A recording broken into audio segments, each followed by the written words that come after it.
Ito si Dr. Mingita Padilla. Ang pag-uusapan naman natin ngayon, what we will talk about is how to actually conduct the barangay screening and testing in your barangay using the rapid test kits to test for antibodies at in cooperation with or complementary to yung PCR na naghahanap ng virus. Napag-usapan na natin ito ng mga nakaraang video.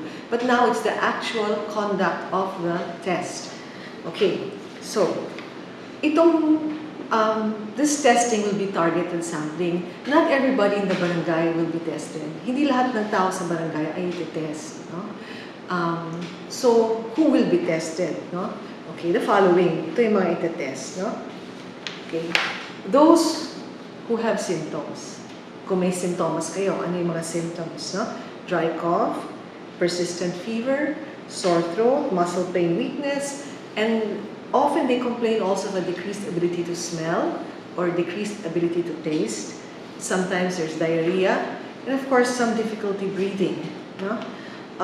As soon as difficulty breathing occurs with a fever, think COVID unless proven otherwise. So we will of course test those who are symptomatic. Those who are symptomatic or asymptomatic, meaning may sintomas o wala, who are frontliners such as healthcare workers, persons who have jobs that are considered important to restart the economy. Which are these, or who are these? Factory workers, those involved in service such as bank employees, telecommunications, electricity, etc. Yung mga taong kailangan para gumana ang ating ekonomiya at ang ating mga buhay. No? Yon, itetest rin sila. They will be tested. Who else will be tested? Symptomatic or asymptomatic persons who have close contact with COVID-confirmed patients. Meaning, yung mga pamilya, kamag-anak, asawa, ng mga pasyenteng talagang confirmed COVID. May sintomas man o wala, they will be tested. Tapos, symptomatic or asymptomatic persons who have close contact with patients who are probable COVID awaiting results. Okay, yung mga taong may sintomas o wala man na may close contact sa mga taong naghihintay lang ng test results na tinatawag na probable COVID. Tapos, also those who are high risk, okay, kahit walang sintomas. For example, sa mga seniors na medyo mahina na, yung mga those with comorbidities like diabetes mellitus, hypertension, mga sakit sa bato, chronic renal disease, lung disease, cancer, patients on treatment, those who are grossly obese, yung masyadong matataba, because it has been found, particularly in England, that these grossly obese patients are also prone to developing severe COVID, and they need critical care. And it's a risk factor for serious COVID. Okay, also those on immunosuppressive drugs. So these are the patients we're going to test. Hindi ho lahat ita-test, no? It's targeted testing. Kung wala kayong sintomas, you were never exposed, you have no problems, no? You're not high risk, there's no need to test you. Okay? Now, so what do we need now? The barangay will arrange this event, no? Merong mga organizers who will oversee it. Now, but the basic requirements is what I'm going to discuss today. You will need a team to do the test, no? You will need a team of at least one doctor, at least one nurse, maybe a med tech para tulungan yung doktor, to help the doctor, and people who can sort of keep order in the area which is going to be used as a testing area. The testing area should be big enough so that people can keep safe physical distancing. All those who will be doing the tests and closely interacting with the patients have to use protective personal equipment, and I will explain this later. Those who are just in the room should just use, of course, the mask and also practice safe distancing. Okay? Now, what are these equipment I'm talking about? So, ideally, of course, I'm not wearing it now, but you should be wearing a gown. Okay? Aside from the gown, what else should I be wearing? I should be wearing a mask, an N95 mask. I should be wearing a cap over my head. I should also be wearing gloves. The gloves don't have to be sterile, just clean. Okay? Then I can either wear a face shield or goggles. But better a face shield because it protects a bigger part of your face, including your eyes, your mouth, your nose, although you'll be wearing a mask. So if I'm the one dealing with the patients, taking the blood, doing the physical exam, doing the history taking, I should wear an N95 mask. If I'm just in the area, getting the people in order, I don't have to wear an N95 mask, although ideally maybe better because you don't know who among the people there are actually infected. Okay? Okay. So, now, you also need, because you're going to do finger pricks, you need alcohol swabs, either a swab or simple cotton balls and alcohol. Simple lang. No? You also need a lancet to prick the finger. It can be just a manual lancet or you can have an automated lancet. Hindi kailangan ng automated, pwedeng yung manual lancet lang. And then, you also need, of course, your kit, yung testing kit. Later on, I will show you a close-up and actually show you how to do the test and then how to interpret the test. So, basically, of course, in the room, you will also need data gathering and recording equipment. It can be manual recording or it can be automated recording. You will be given a guide or a piece of paper to show you the basic data that you need for the patients. No? May mga data na kailangan natin sa mga pasyente na basic. For example, pangalan, edad, may sintomas, wala, parang checklist. This will be given to you. Ibibigay ito sa inyo.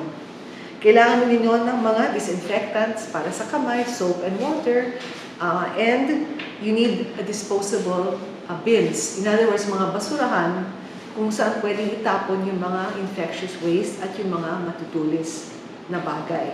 Okay? Sharps and infectious waste. So that's basic. So it can be done in any barangay center, no?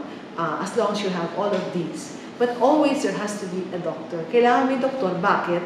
In order to interpret the results and to counsel the people who have the test. Because you have to know how to relate the test results to the actual person, to the clinical signs and symptoms of the person and the history. So that's what we need. Now we will go to the actual testing. Ito po yung laman ng balot ng rapid test kit. Ito yung cartridge, no? Okay. May makikita kayong well dyan, dalawang well. Ito para lalagyan mo ng dugo or ng serum, no? Ito, lalagyan ng dugo or serum. Ito naman yung buffer, no? Part of the kit ko yun. Tapos may isang blue line dun sa taas, yun ang control line. At the end of the test ko, dapat maging pula yan. Kung hindi siya maging pula, ibig sabihin, hindi valid yung test. Kailangan ulitin at palpak yung pagka-test. No? Hindi mo magagamit ang results. Okay? So, gagawin naman natin ngayon. So alcohol ho, no?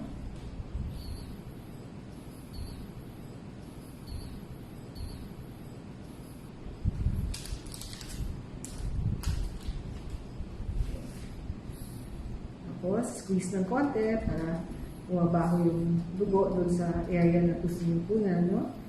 Pwede kong gumamit ng regular lancet o pwede itong automated, no? Kasi hindi naman lahat may automated, no? Okay? Relax na ho. Tapos lalabas yung dugo.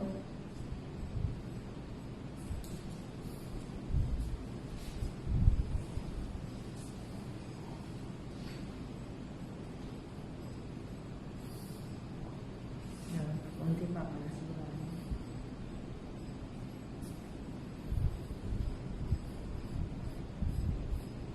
Tapos, lalagyan mo natin ng buffer.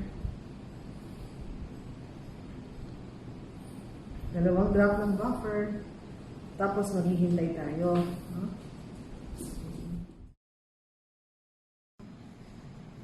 Mamaya-maya, may makikita ko kayo diyang fluid na umakyat.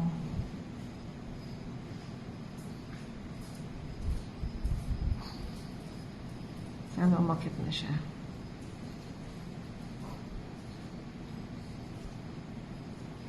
Tagal. Ayun na. Unti-unting umaakyat itong parang fluid, no? Okay. Immunochromatography ho ito. So,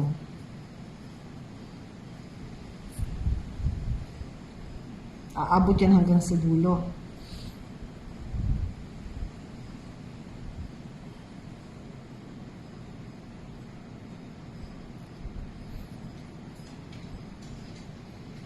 Tapos itong blue line na yan, dapat maging red. Para ibig sabihin nun, ang inyong test ay valid. No? Pwede niyong gamitin yung resulta. Kasi kung hindi siya maging red, hindi pwedeng gamitin ang resulta. Tingnan natin, sana maging red siya. Ayan, nagiging red na. No? Okay. So far, mukhang negative rin ang ating pasyente. So, itong IgM ay walang linya. Itong IgG ay walang linya, no? Kung meron kayong COVID at acute, no? Meron kayong lagnat at siguro 3 days ago kayo nadapuan, dapat yan magiging may linya rin red, no? Kunyari, pagaling na kayo at karoon kayo noon, tapos hindi nyo alam, pwede rin natin malaman, no? Magkakaroon ng red line itong G. This test shows one for a person who was exposed to a positive COVID patient in early March. She developed symptoms a few days later, but was never tested via PCR. However, her symptoms were very characteristic of COVID. After around 2 months, she came for a rapid antibody test, and this showed positive IgG. You will note that the line in the G area appears gradually, not immediately, and it darkens as the test goes further into time. So this is an IgG positive person who, in this means that she had an infection already and has recovered. Okay, now we're going to talk about how to interpret the various results that you can get from your rapid test kit. Okay, number 1. We see here a kit that's positive for IgM. Of course, if your test is valid, the C line, the control, will always have to turn red. If it stays blue, it doesn't turn red, then it's invalid. Okay, so these are all valid tests. The red, the C control will always turn red. Now, if the M line turns red, this is IgM. This means you are infected. You have active disease. Whether you have symptoms or not, you have active disease. Okay? Okay. So, if you don't have symptoms, then you don't need to be admitted to a hospital. You can quarantine at home. But if not possible to quarantine at home, wala kang malaking bahay or hindi ka pwedeng maghiwalay sa mga kamag-anak nyo sa bahay, then go to a quarantine center and be quarantined for 2 weeks. Okay? If you're symptomatic, the doctor will assess, is it mild, moderate, or more severe than that, no?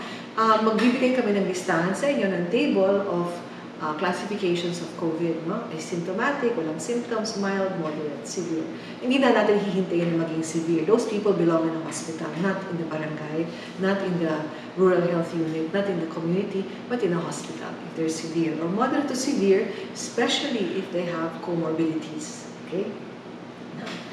For those mildly symptomatic without comorbidities, again, they can be quarantined in a quarantine facility or in a house if they can be quarantined properly.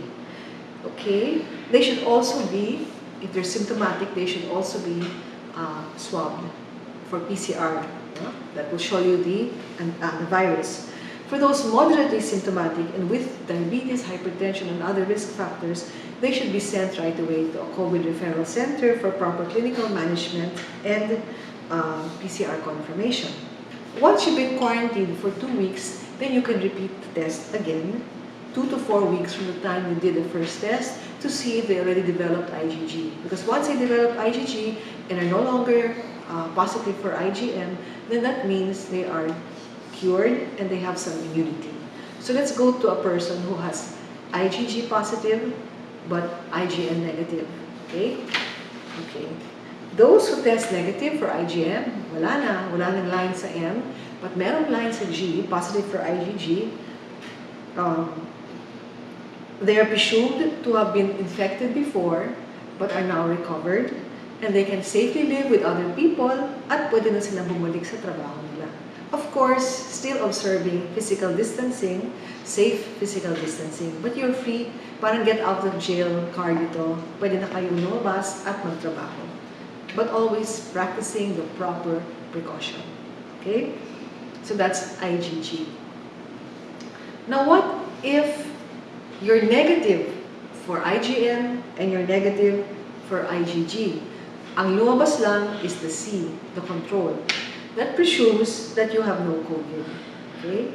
Now, if you have no symptoms, then you can just counsel the patient. If the patient has no symptoms or the person has no symptoms and is negative, just counsel them that, there's possibility that you still might have it, but it's early, wala pang masyadong antibodies, no? You go home, you quarantine, no? If antibody tests are available, you can repeat the test within 5 to 7 days, and if negative, then they are negative and they may go back to work, but of course, with precaution, because these people have never gotten the disease. Wala silang immunity, pwede sila pang mahawa. So just go back, you're not sick, wala kayong sakit, pero wala rin kayong immunity. So just be careful.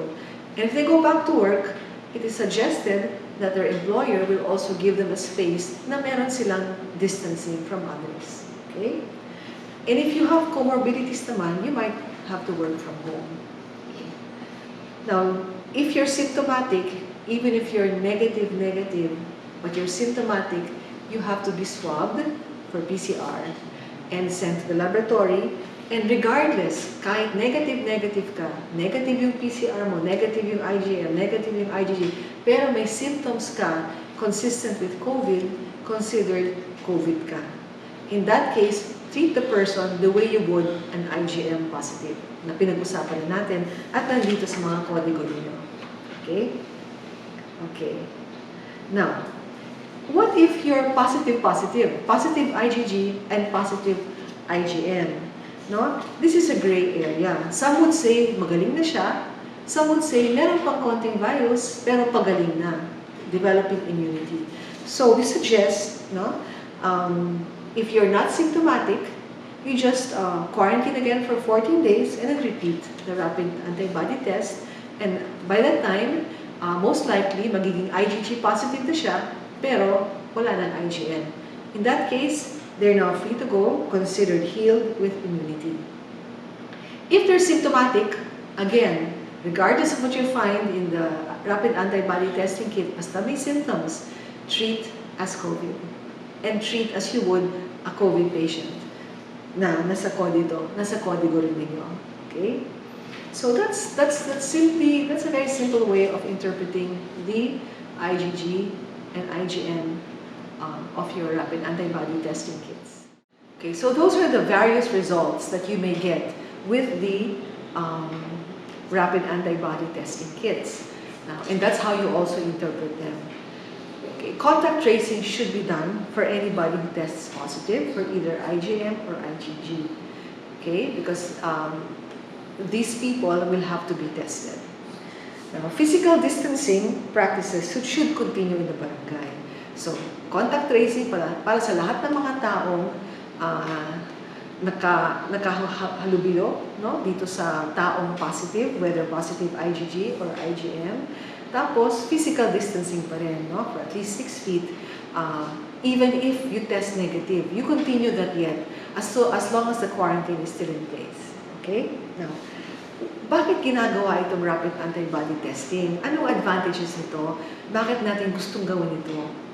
So what are the advantages of doing the rapid antibody testing? Well, if we are able to do this type of testing and management at the barangay level, we will be able to achieve certain things. Number one, we can lessen the fear, anxiety, and paranoia among our community. Mababawasan mo yung takot at yung parang pangangamba. Meron ba ako? Yung kapitbahay ko ba meron? Kasi hindi natin alam. Diba? Malaking bagay ko yun. We can lessen the burden on households who are caring for COVID suspects. Mababawasan din po yung burden o yung hirap ng mga bahay o mga household, o pamilya na nag-aalaga ng taong COVID suspect na hindi naman natin alam. So, ang hirap mag-quarantine, diba? Especially kung maliliit ang mga bahay. It will also lessen the spread of the disease. mababawasan ang pagkalat ng sakit. Kung nyari, makita nyo maaga. IgM positive, oy, meron pala to kahit walang simptomas. Kasi marami ho sa atin, sa mga Pilipino, kasi mga bata ang karamihan sa mga Pilipino, marami hong walang simptomas o napakakonti ng simptomas na hindi mo maakalain na COVID siya. Maaari rin natin mahuli sa pamamagitan nitong antibody testing. Help lessen the burden on our hospitals. No? Already bursting in the seams and unable to cope with the volumes of patients, many of whom are just sent home without even being tested. Mababawasan ko yung mga pasyenteng dinadala sa ospital, no? Karamihan sa mga pasyenteng dito, pinapauwi naman kung mild ang symptoms, hindi sila tinatest, no? So, kung magagawa lang yung mga test dito sa community, sa barangay level, hindi na kailangan umabot doon ng pasyente unless talagang malala ang symptoms or moderate na ang mga symptoms. So, isa pa yun, no? Makakakuha tayo ng mas magandang larawan o ideya, no? Ng ano ba talaga ang dami ng mga pasyenteng may sakit sa Pilipinas, no? Kasi yung mga nakakaabot sa ospital at tinatest, ito lang ang medyo malala ang sakit. Hindi natin alam, ang karamihan kasi ng mga tao sa Pilipinas, para tayong China, 80% ng mga tao sa China nagka-COVID, halos walang sintomas, very mild lang. So, hindi na suspect, no? Tapos, makikita rin natin ang sino-sino sa atin ang nagka-COVID na, tapos negative na sila sa COVID at meron na silang IgG, yung immunoglobulin G na tinatawag, na ang ibig sabihin nun, meron na silang medyo may immunity na sila at pwede na bumalik sa pagtrabaho, pwede na lumabas, no? So, pwede natin i-start ulit ang ating economy. We'll be able to restart the economy with the IgG positives first, no? Now, at itong mga may IgG positive at may mga immunoglobulins na nagpoprotekta sa kanilang katawan, ay pwede rin maging mga blood donors para magbigay ng kanilang antibodies dun sa mga may sakit na COVID para matulungan silang gumaling. So they can be plasma donors, no? Because their plasma is rich in antibodies. So they can screen them for this. So there's a lot of good that can come from antibody testing in the community. So this is a start, and from here, hopefully, we can start removing the total lockdown and just shift to barangay quarantine or community quarantine hanggat unti-unti makabalik tayo sa normal. Hindi mangyayari agad-agad, hindi mangyayari bigla-bigla, but it will happen. We will not go back to normalcy as we knew before immediately. It will be gradual, but it will happen. And we can start this way.